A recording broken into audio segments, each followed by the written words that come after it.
This guy's called the Standing Streamer.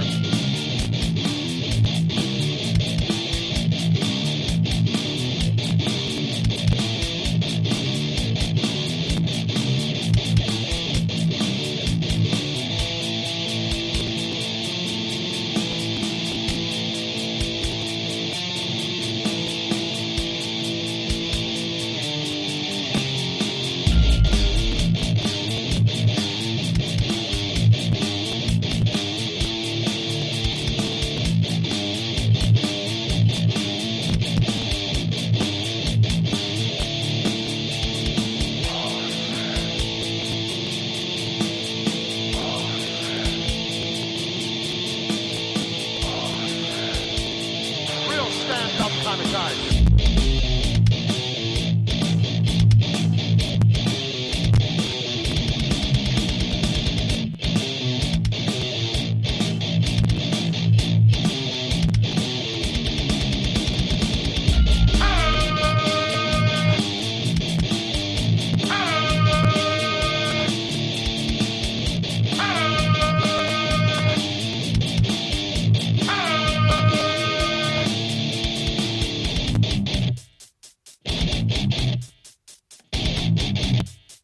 Hey, everybody, Brian Zane from Wrestling with Regret, and you're watching Putting You Over.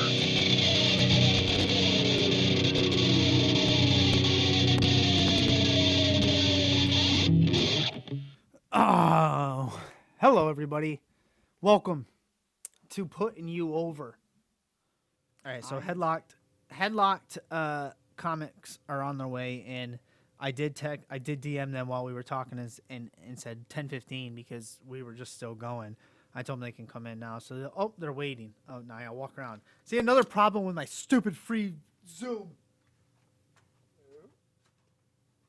How we doing? We are doing well. There we go. Oh, here he is. We're good. I'm bad. Oh, I'm good. All right, look at that. How's it going? What's going on? It's Michael, right?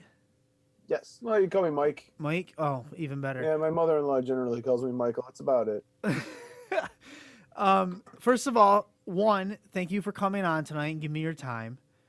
Yeah, no Two, thank you for waiting. The guest that we had on right before you likes to talk more than I like to talk, and I kept looking at my watch going, oh, this is going to be kind of close.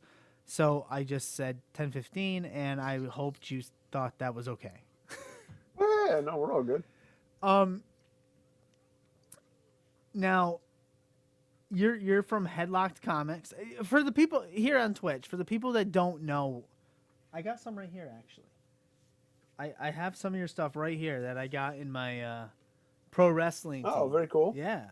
So for the people that don't know you that are live in the chat tonight on Twitch, or we're gonna push this out to YouTube, for the people that don't know Headlocked Comics, why don't you give us a brief, quick rundown of what it is?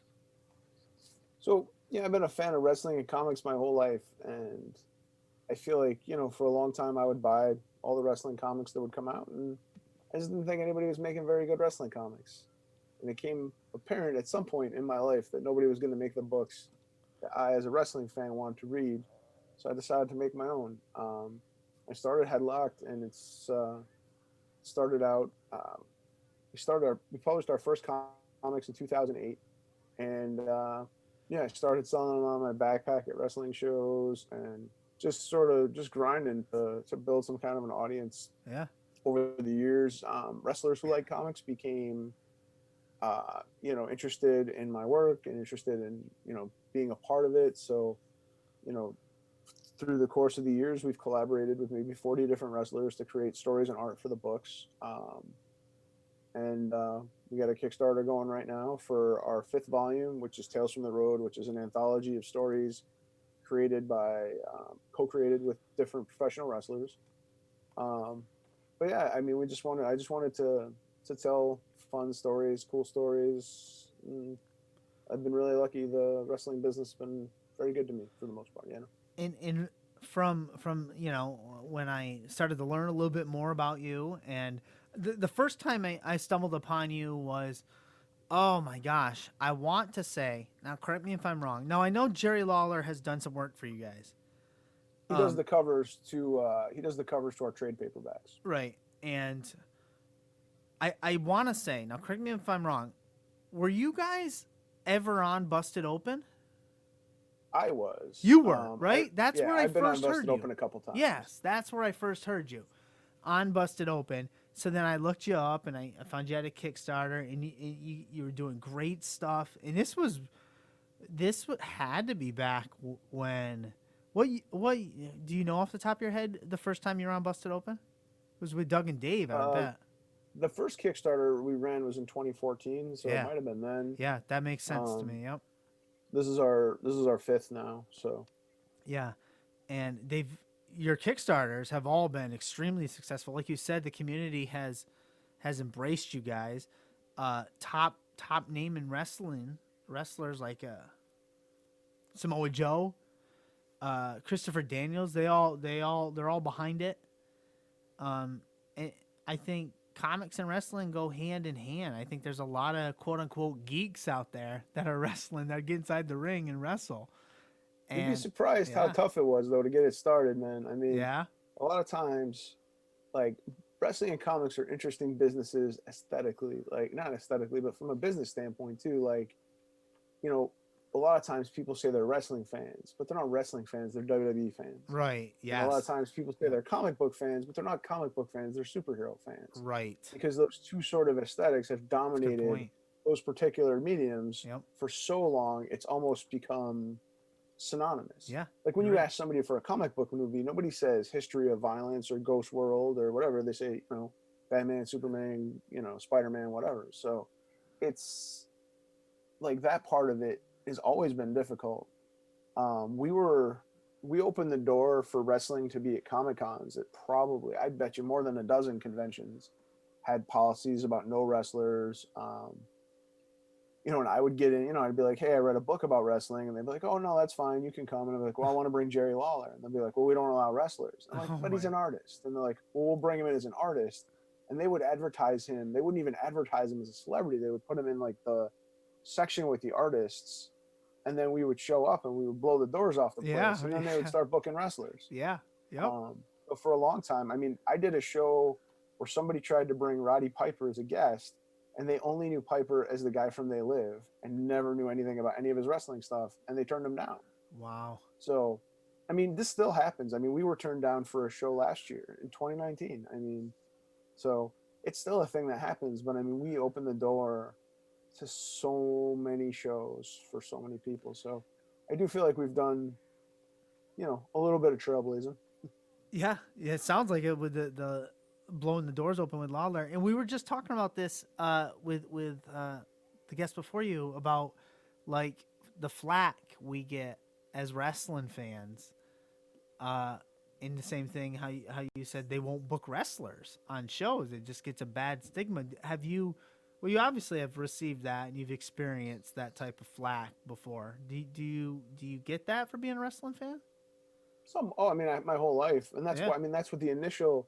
So the main Headlocked story, you know, the first 4 volumes of Headlocked are about Mike Hartman and his journey through the wrestling business. So I made a story about a kid who's a theater major in college who falls in love with wrestling and he quits school, and it's sort of him navigating his way through the wrestling business. And, you know, so as he learns the business, you're sort of examining it through the craft, through the eyes of a performance artist. And, you know, I wanted people to see wrestling through my eyes. And my felt like if I could tell an entertaining story, you know, like the main Headlock book is like a prestige cable drama. Yeah. So if I could tell an entertaining story in the same way that, like, how many people watch Rocky but don't watch boxing regularly?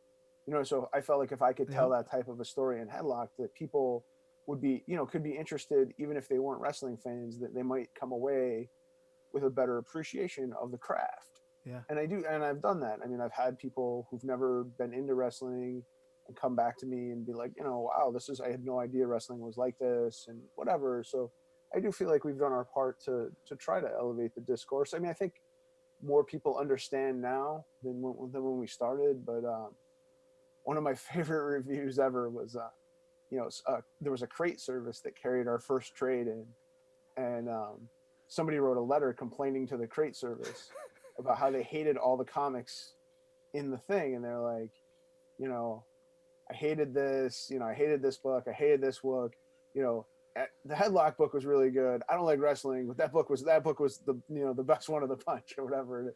It made me laugh, you know, because it was largely a complaint, but Yeah. you know, they didn't, you know, they didn't like wrestling, but they liked our book. So, you know, that's always been kind of the goal, is to sort of hide the medicine in the food. So to I was speak. gonna say it's very story oriented or story centric, I guess. A lot of Yeah, it. you know, I mean, you want it to be, Yeah. you want it to be engrossing.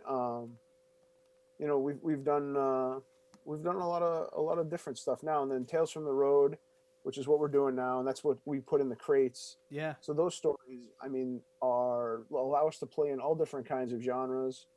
You know, we just had a story come out that we did with Yeah, it's Taya right here. Valkyrie. That's Yep. yeah, it's like a, you know, it's a riff on an old El Santo movie, and you know, we try to tie everything back into reality and whatnot, and you know, but it's got that sort of vibe of like a, you know, a B level action movie, and it was so much fun, and I have so much respect for Taya. Like, she's so creative.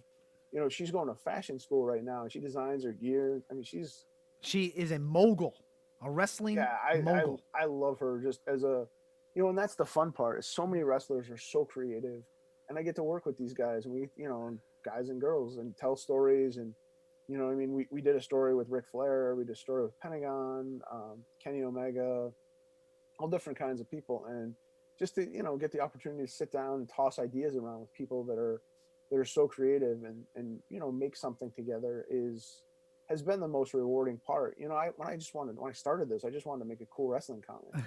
Like, I never thought that, like, you know, I'd be really good friends with Jerry Lawler, Right. and, you know, Shane Helms. So, you know, like, it's already exceeded my wildest dreams. Like, I just Oh, wanna keep doing- good for I wanna keep you. doing it as long as I can do it. You've definitely have done a sufficient job at erasing the Ultimate Warrior in Santa comic debacle that a lot of people remember when they think of comics and wrestling.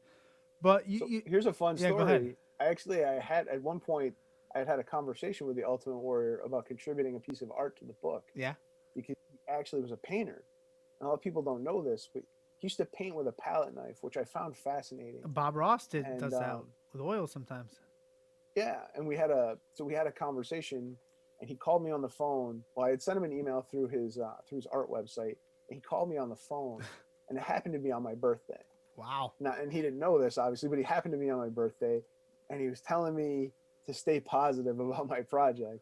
And I was like, oh my God, you know, the Ultimate Warrior called me on my birthday and told me to stay positive. Like, I felt like a 9-year-old. It was so funny. But you know, it was a really good conversation. We talked for a long time. It was super chill. That's a great story. What if making yourself feel like a 9-year-old again? You get that call from the Ultimate Warrior. I can almost see him like on the phone with his you know, in his gear almost calling you. What's one of your first wrestling memories growing up? You had to be a big wrestling fan, you know. Well, I am my whole life. Yeah, like what's the first memory that comes to your head?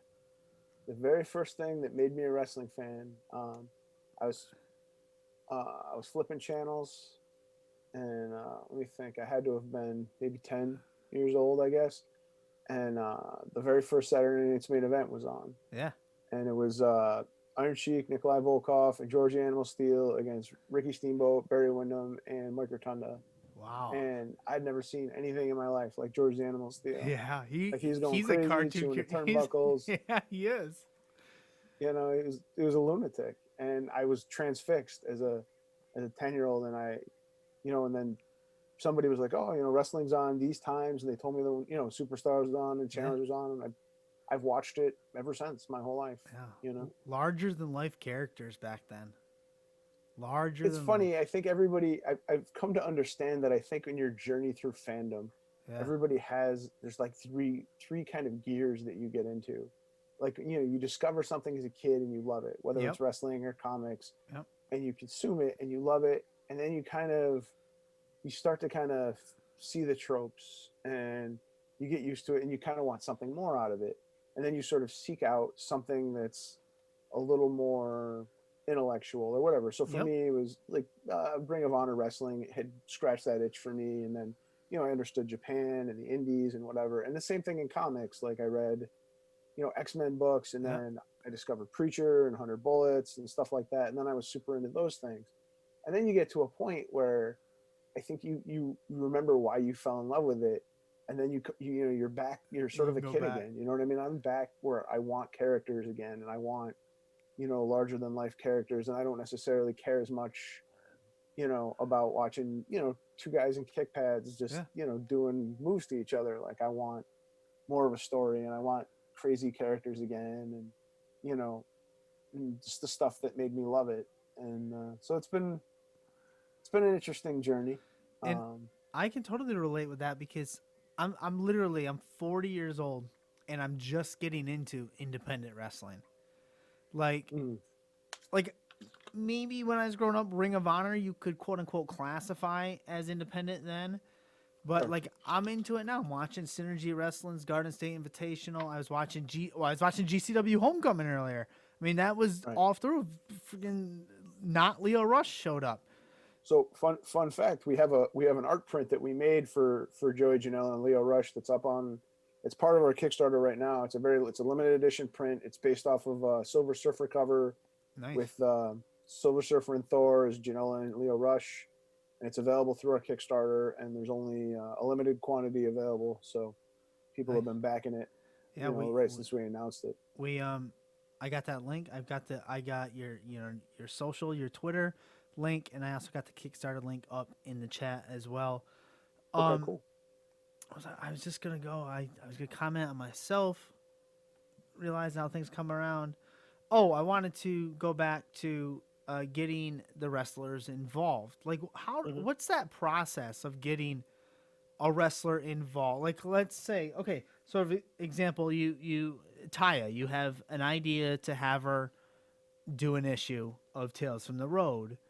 What's the process of going and getting a wrestler for an issue? So I mean, I've known Taya for a long time, Okay. just because Morrison did a story for me years ago, and he's been a guest at my Comic-Con booth a bunch of times. So I just just know people, and Yeah. there's people that you want to I find people that I work with people I want to work with, if Yeah. people who are creative, people who want to be a part of the process. But it's once nowadays most of the wrestlers know who I am, just because we have the only Comic-Con booth at most of the big shows, at San Diego, at New York, at Emerald City in Seattle. We have the only wrestling booth. So that's another part of my mission, is to make sure that wrestling has representation at Comic-Cons. Because when I started going to Comic-Cons, there was no wrestling. And, I always make this analogy, but I always feel like Comic-Con should be like the church in Highlander. Like everybody can exist under one roof, and we're all friends, and we all have our fandoms and stuff, and we don't necessarily, we're all there to sort of worship at the altar of geek. But we might have different denominations, so to speak, but we don't start a ruckus. But there was nothing for wrestling, so it's been important to me to make that space when I can. And so, we offer these art prints, and, obviously I make the comics, and we have guests, and it's not the WWE like cattle sign thing where you're like, sign, go, sign, Yeah. go, like I have people that want to be there, that want to interact with fans.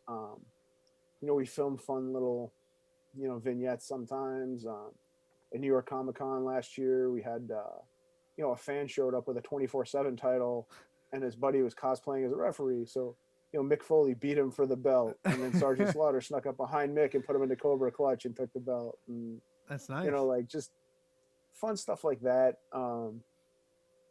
We just try to make a place for wrestling fans to feel welcome, and for wrestling to sort of be represented properly in the in the House of Geek. In the House of Geek, I agree with that. Now, has there been anybody that you've wanted to get or tried to get and got shot down? I mean, people generally don't say no, but I've been ghosted by some people. obviously as a big comic book fan and a big wrestling fan and a big Ring of Honor fan, like I've always wanted to do something with CM Punk. Yeah. He's a tough guy to Yeah. pin down because he's not a guy that wants to do a lot of comic book shows. You know what I mean? He kind of just tries to, he was doing work with Marvel for a while, so he's a busy dude. I mean, he's definitely somebody who I've always wanted to make something with. All the old school comic guys. Yeah. Um, he's probably the most prominent. But I mean, ultimately, for the most part, I mean, I've really got to do. If guys are under contract, it's tough. Like I became friends with Finn Balor, but like after he was under contract, so it wasn't like we could do something. And like I wish that I got to know him beforehand so we could do something. And that's made it tougher now because so many guys are under contract now that it's like I got to somewhat structure my decisions based on when people are coming off the board.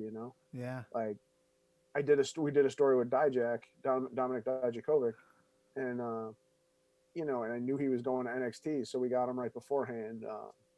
And I did a story with Joey Janela right before he went to AEW, and Mustafa Ali right before he signed with WWE. So a lot of it is just timing now. Like it's so tricky. Like for instance, given my last name, like Eddie Kingston's somebody I always wanted to collaborate with. Like That'd be nice. I love him as a talent and as a human and whatever. And I have a Kingston shirt that's like my Lucky Comic-Con shirt where all the letters are twisted around. Yeah.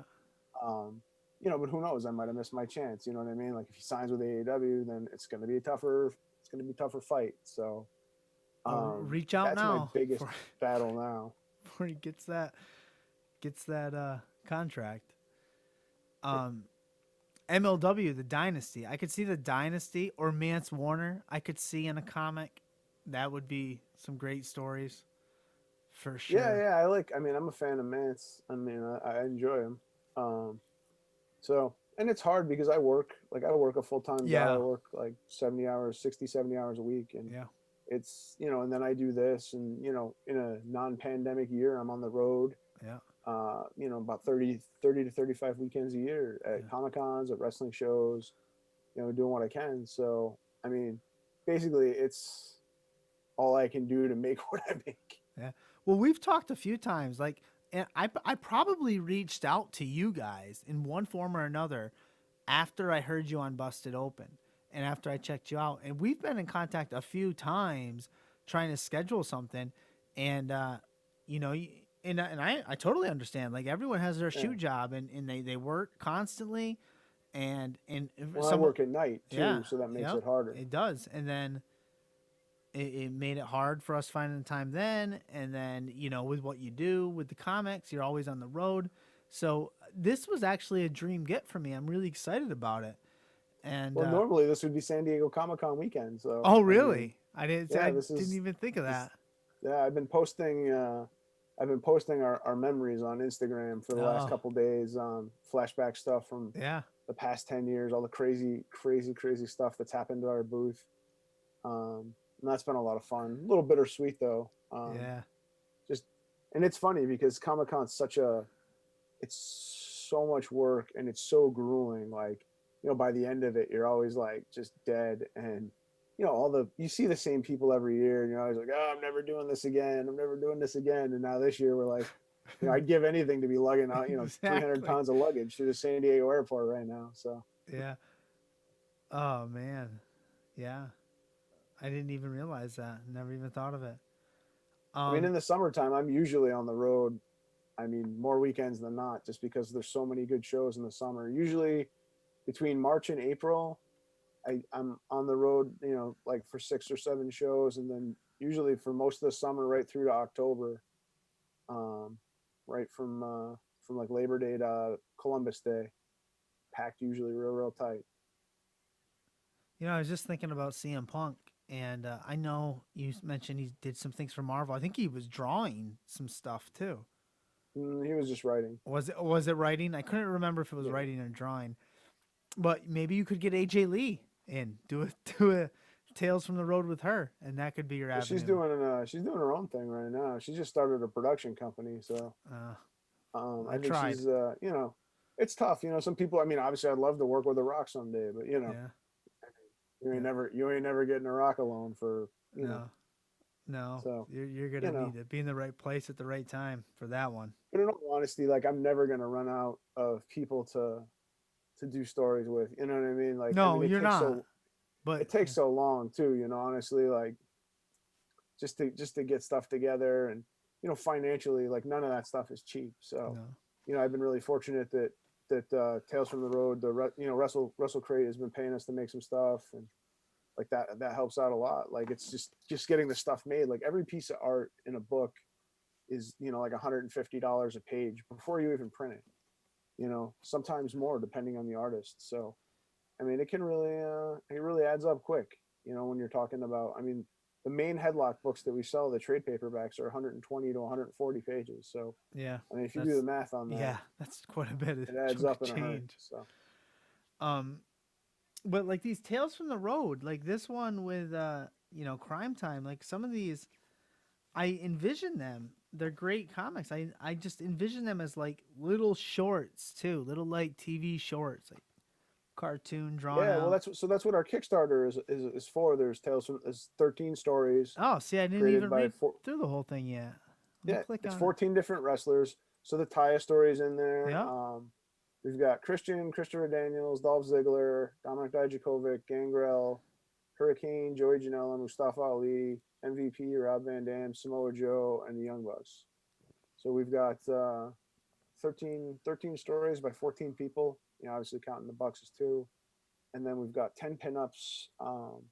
Ed McGuinness, who's like one of the top artists in Marvel, Oh, is look at doing that a pinup Macho in it. Man one. Jill Thompson, and then we have 5 independent wrestlers that are creating characters in their pinups. So it's a lot of fun. Yeah. Look at that Danhausen. Yep, Treehouse Lee did a Yep. piece for it. G Raver, Danhausen, Sloan, and Lee Moriarty. So, and they're just making characters, just making random characters, and Yeah. then I'll build a story behind it, and I'll integrate them into the universe. And that kind of collaboration is fun too, because you never know where it's gonna go. You Yeah. know what I mean? It's completely like, you know, and I mean, Treehouse Lee is an amazing wrestler, but like he's a real unique cat. So, I mean, just having conversations with him, like it's wild. So like we're making something that's kind of weird, you know. G Raver made. I just got the piece that he did in the mail today, and it's unbelievable. So there's some really cool stuff in the book.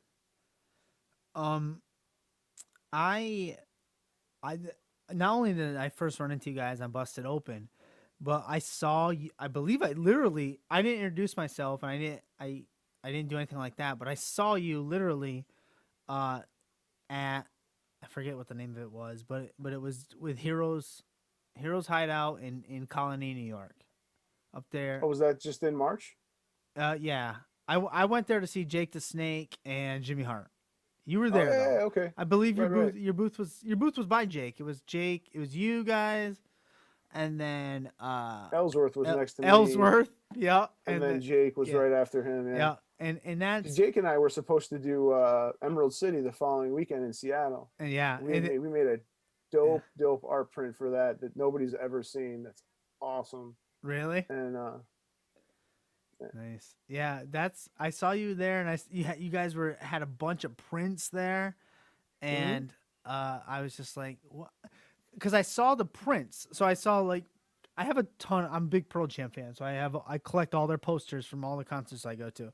So when I'm walking by there, because I was going to see Jake, I see all these prints that you have, and I'm like, well, wait a minute. I thought they did just comics, and I was like, this is nuts. And yeah, we like to have them at the conventions, as exclusives and stuff. yeah, So a lot of the comic book inspired ones we do when we have guests. But and it's funny because normally for the Kickstarters we don't offer the prints as part of it, but because we didn't do any shows this year, right. I mean, we did 2 shows. We have the Yeah. prints available through the Kickstarter. So even if you don't like comics, you can just back the Kickstarter. The tiers are called Merch Stand, and you can just get art prints and no comics, or you can get comics and art prints too, obviously.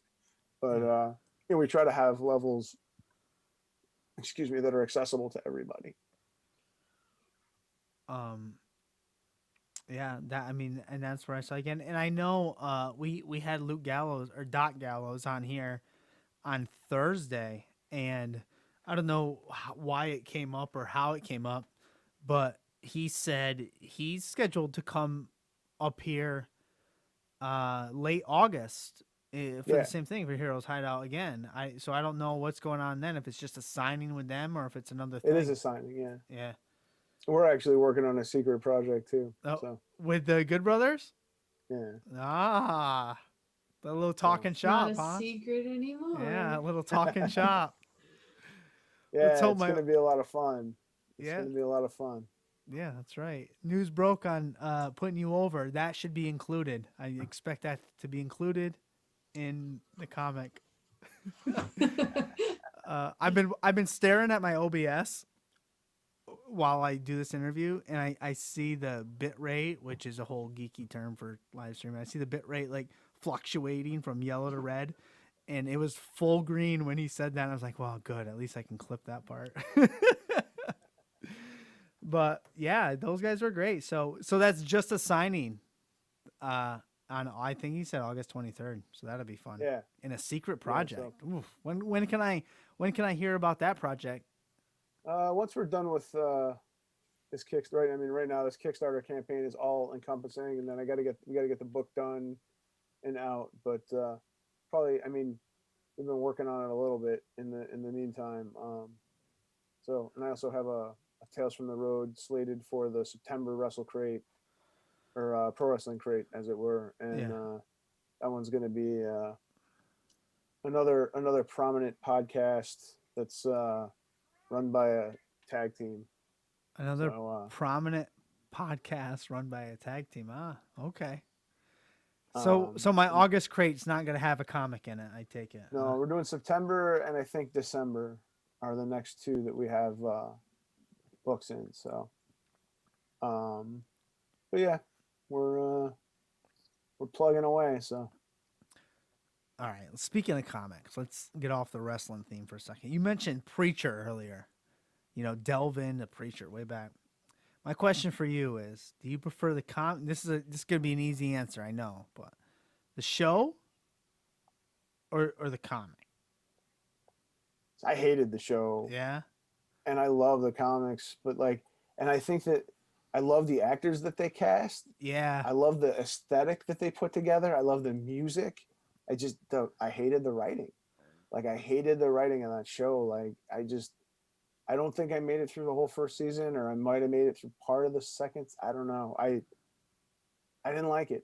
And it's unfortunate because it was one of my favorite comics of all time, and I think uh, sometimes you can overcomplicate stuff, and Preacher wasn't a very complicated No. thing, and I think that they overcomplicated it. One of the things about Preacher, it was so economical in the way they introduced their characters. You'd see a character with like two panels, you know exactly what they were about. Yeah. And I just didn't get that. I just didn't get that feeling from this from the show. And it's unfortunate because, like I said, I think they nailed it. The story wasn't there. So Well, I got that, and I agree with you on that analysis, and I get that. I get that same feeling with like The Walking Dead, for example. mm, The comic, the graphic novel of The Walking Dead is really good in my mind. yeah, And then the show's good, and it was really good at the start, and now they're starting to veer off. But for somebody like me, although I haven't caught up on The Walking Dead, for someone like me, if the show wasn't as like I now look at them as different things as opposed to one entity. well, I think they've always been different. I mean, that Yeah. show. I mean, the first season. And part of the problem was I don't think that Kirkman really had control until the third season, You might, and yeah, that's when you things might be right, started. yeah. They tried to course correct, but by then it's different because, I mean, and I mean, spoilers, I guess. But, Yeah, you it's know what I mean? all Like, I mean, time. Andrea died early. What's who's the girl that came out of the barn? Carol's kid. What was her name? Oh, oh gosh, Carol's kid is what I call her. Yeah, but you know what I mean. Like Yeah. she was still alive towards the end, and she died early. And Daryl and Carol don't even exist in the comics, so Yeah. it's always kind of been its own thing. Yeah. Um, anyway, but they started out kind of similar, and then it veered back towards the comics, and now they've had to veer away from it. I Yep. think just because of you know I don't want to ruin the entire show for people that haven't seen it or aren't caught up. So Yeah. there's obviously been a lot of There's a lot of different big things. character switches. Oh, all right, I'll shift gears. Um, what about Powers? You ever read the comics Powers? I love the comic Powers. I never watched the show. Neither did I. I never watched it either. It was on like it had such high hopes for the longest time. It was supposed to be on FX, I think, and then something happened. It was supposed to be on some sort of thing you could get on cable. I want to The, say the FX. the hard thing for me is I just don't have a lot of time. Yeah. I mean, I have piles and piles of comics that I haven't read. I haven't played a video game in like 4 years. I still have an Jesus. Xbox One. Or no, I'm sorry. I have an Xbox 360. Um, I mean, I've got piles of books that I haven't read. I've got a full DVR. Like it's, I But got you're to part, I got to be real careful with what I watch or, whatever. And it's just so hard sometimes to pick up another show just because I don't have time. And, I want to enjoy everything. I'll watch Power someday just because I love the comic. But, yeah. I mean, I want some time to Delve into it. be able to enjoy it, I guess. So, Yeah, that makes sense. But you're chasing your dream. That's why you don't have time because you're oh daring no, to one dream hundred big. percent. I Yeah. mean, unfortunately for me to do what I do the way I do it, I mean, it takes an enormous amount of time. And I've got to wrangle wrestlers, I've got to wrangle convention people, artists. I mean, on any given Headlock book, I mean, this has got 13 different wrestlers in it. So, dealing with all their schedules and, dealing with artists. I mean, artists are a whole nother animal in and of themselves, just difficult to pin down and to get work on time. And, it's just the nature of dealing with artists. And everybody in comics kind of goes through it, but it's been difficult, like almost everything gets done like on the last day. The Yeah. Taya story, Jay Gonzo, like, I mean, he killed that thing. He did such a good job with it. But I mean, that was done on the day. Usually I finish it that night and it goes to the printer in the morning, on the last possible day. So, and sometimes it's the artist, sometimes it's the artist, sometimes it's the wrestlers, like, I mean, because, like the Shad story, the Yeah. Crime Time story, obviously that became an issue. Shad and I talked to Shad 4 days before he died, Yeah. and like we had put together the final edits on that thing, but and we're supposed to have that done sooner. It's just the nature of, I mean, wrestlers always have a million people throwing ideas at them and stuff, and whatnot. So thankfully, I'm surrounded with a bunch of awesome artists and people who know how to work under pressure, and frequently they just know what the life is like. Like I started the Kickstarter, and the Kickstarter went really, really well. And then we had, there was the speaking out in wrestling, there was speaking out in comics, there was, protests, the COVID spike again. And like, it was really hard to get bandwidth. And I wasn't going to make a video. And then I decided to make a video, so I called my buddy who's a video guy. I was like, hey, can you make me a video like in, 2 days? And he's like, you son of a bitch. But, and it's just, like I'm always running sort of behind a giant wave of deadlines, constantly. So it's, it's just, it's the life, sometimes it's me, sometimes it's the artist, sometimes it's the wrestlers, but I mean, there's so many different variables where things can go wrong. Do you have a goal that you're running to or would like to reach? I mean, I know everybody has goals, but what's where do you want to? You're running from these deadlines. Where would you like to run to? I just want to tell stories, man. Like I'd love it if we could make this into a cartoon someday. Like, Yeah. it's always been a series that's it's been made by wrestlers, helped by wrestlers, so I feel like if we could make it into it like an adult cartoon, and maybe some of the wrestlers could do voices for it or something Yeah. like that would be really cool. Ultimately I just want to tell stories. It'd be nice if we could get to a place where I could, it could be big enough that maybe I didn't have to work another job, but Right. Especially at night. in the short time, well, I love working nights. I worked nights my whole life. Oh, I Um, would hate it. and it helps me when I do conventions and stuff, because I work like I'll work till like a Thursday night or Wednesday night into Thursday morning, leave work, go to the airport, fly, take a cab to the show, set up, do the show, turn my schedule 24 hours, do the show for 3 days, fly back home. It's it works. It helps me from having to take like 2 days off to do a convention. I only have to take one day off. But yeah, it's a grind. But I mean, ultimately, I want to do the things I want to do. So I would rather do this than work for somebody and Yeah. try to tell the things. I just want to do the stuff I want to do, and hopefully people like it enough that I can keep doing it. Like I Well- don't take any money out of this. All the money from this Kickstarter just goes right back into the machine. I make more comics. I pay my artists. I pay my printers. My job pays my Yeah. mortgage and keeps my lights on. All the money I make from Headlock just goes back into the machine so I can make more bucks. Like it's never been about getting rich or any of that. Like I just want to do stuff that sort of feeds my soul. And unfortunately, the thing that I love is comics. You can make videos real cheap. You know what I mean? Yep. Like comics are expensive. And so, that's what I want to do. And I just want to do it as long as I can, and as long as people like them and stick around, I'll keep making them. And I think you're on the right track. I think you have the passion to keep running from those deadlines, and you will reach, if not that cartoon goal, you're gonna reach a goal. You're gonna reach something. Um, now for me personally, I love the feel of comics. Like I love to hold them in my hand.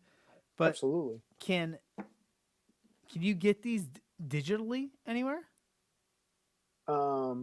So right now they were just in the crate. Right. Eventually they'll be collected in a collected edition like Uh-huh. we're selling now, on Kickstarter.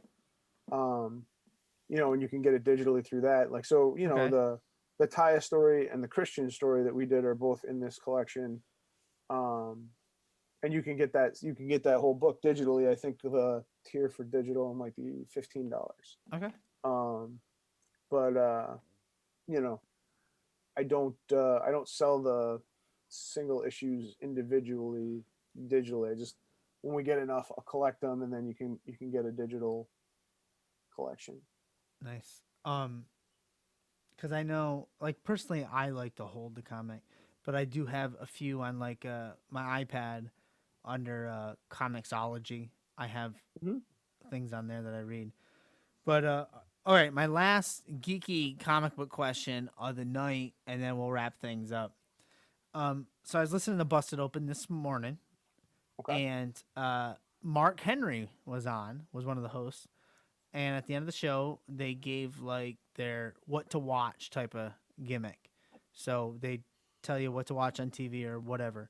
Well, Mark didn't give us a what to watch. He gave us something he wants to read this weekend, and it was The White Knight, which is, I guess, Batman theme comic, where the Yeah. Joker.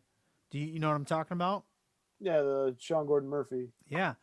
So that was the first I've heard about the White Knight, and I'm just I'm really interested in reading it now, and I just wanted to grab your take on it, I guess. I've never read it. Yeah, me either. Most of my books now that I read tend to be more independent. Yeah.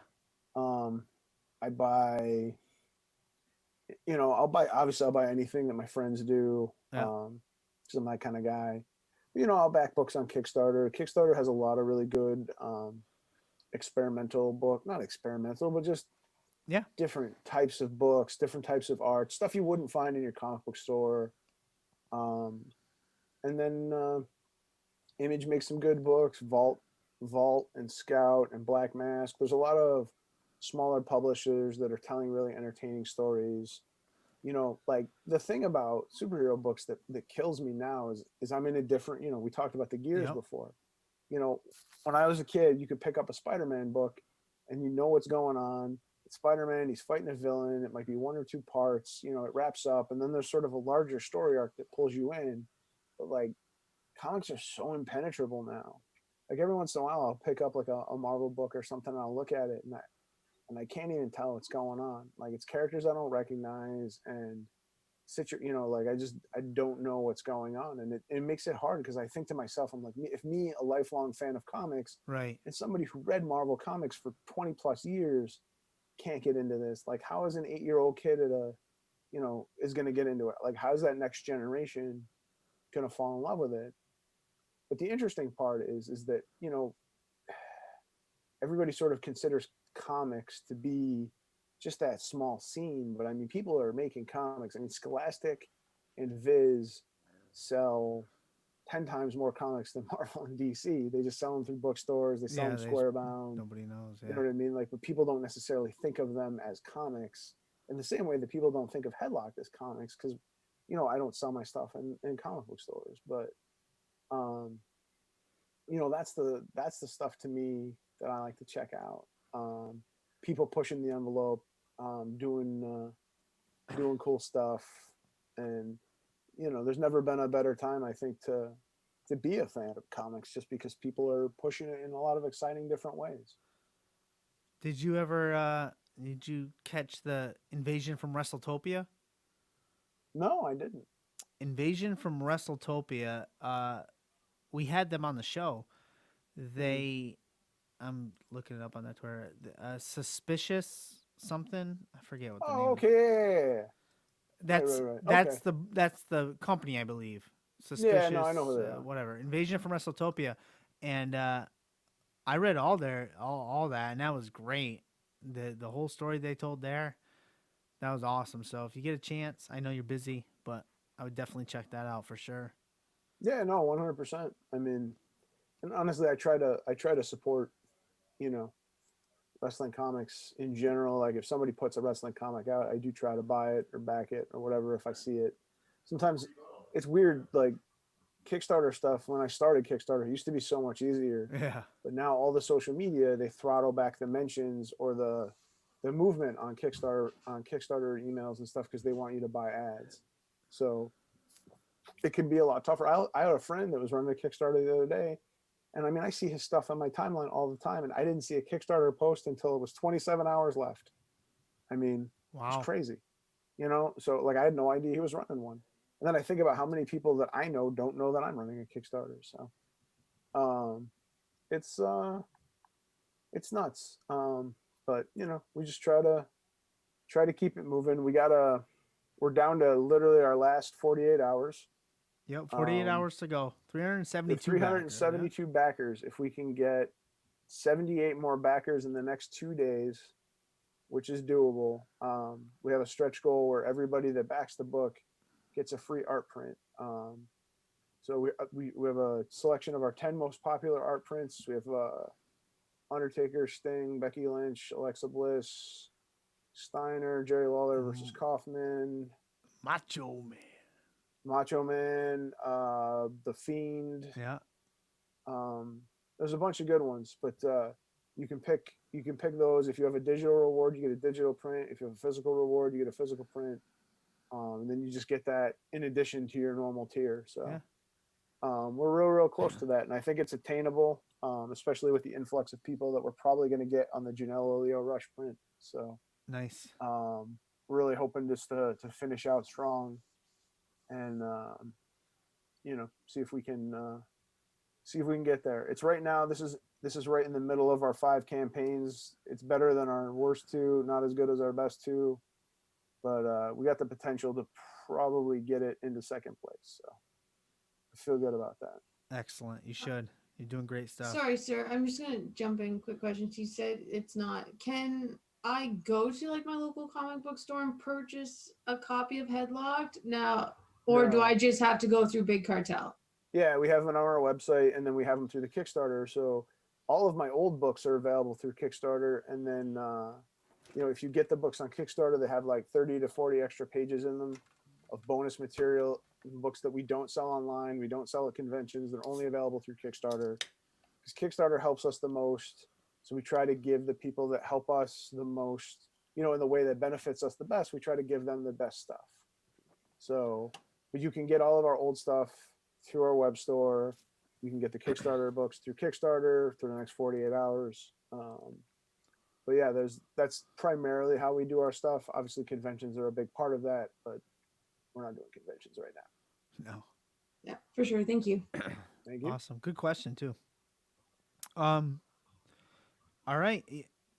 What I normally do at the end of every show, and you've done a phenomenal job at putting yourself over anyways, I know but how to get my shit in. yeah, no, hey, I'm all for that. And I wouldn't be doing it if I didn't want people to get their shit in. But I do like to give, quote unquote, the microphone to my guests at the end of the show. So you can put over whatever you want now. You can say whatever you want. You can plug the Kickstarter again. You can bury me, put over Vanessa. I don't care. I will not interrupt. The floor is yours. You guys have been great, so I'm not going to bury you. But no, it's Headlocked is a project of passion. It always has been, and I think that when I started doing comics, or when I wanted to do wrestling comics, I think my problem with wrestling comics was that they were just licensed things that people were hacking out to make money, and I think that you can feel that as a fan. And I think everybody that we're involved with, the people that are involved, the artists, the wrestlers, or whatever, they want to be here. They want to do these things. And we try to put people in a position to create something that they're excited about. And I like to think that that comes through in the product. I'd like to think that you can feel the passion for everything that we do on the page. And I think that that provides an experience that you're not going to get reading a licensed WWE comic or a licensed, AEW comic or whatever else. Like, this is it's like I said, it's a real labor of love. And, I've given up a good chunk of my life and sacrificed a fair amount to make these things. And I think that people, the hardest thing for me as a sort of a double independent is just getting somebody to try it. Yeah. There's a lot of things you can spend your money on wrestling wise or comic wise, but I feel like most people who try it generally like it. I mean, I've never had anybody come back to me and say that they didn't like it or they hated it. And I've never really seen bad reviews. That's not to say that people haven't liked it or haven't been blown away, because I'm sure it's not everybody's cup of tea, but I think by and large, everybody appreciates the work that we're doing. And I think if you give it a shot, you'll dig it. Awesome. Well done. Well done. Well said. Headlocked Comics. Check it out. We posted a link several times tonight. Mike, thanks for coming by. We'll look forward. Hopefully you can hit those, 78 more backers? What did we say? Yeah, we're hoping for 78 more backers in the next 2 days. Oh, yeah, there it is. It says 458 backers. All TOs will receive one of these, a print of their choice. So let's get it done.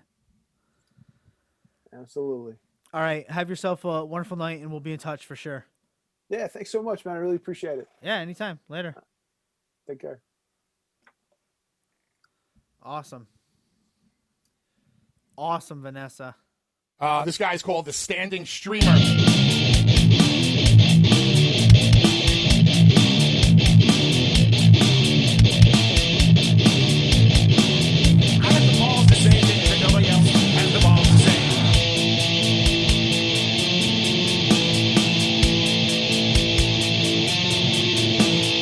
The champ is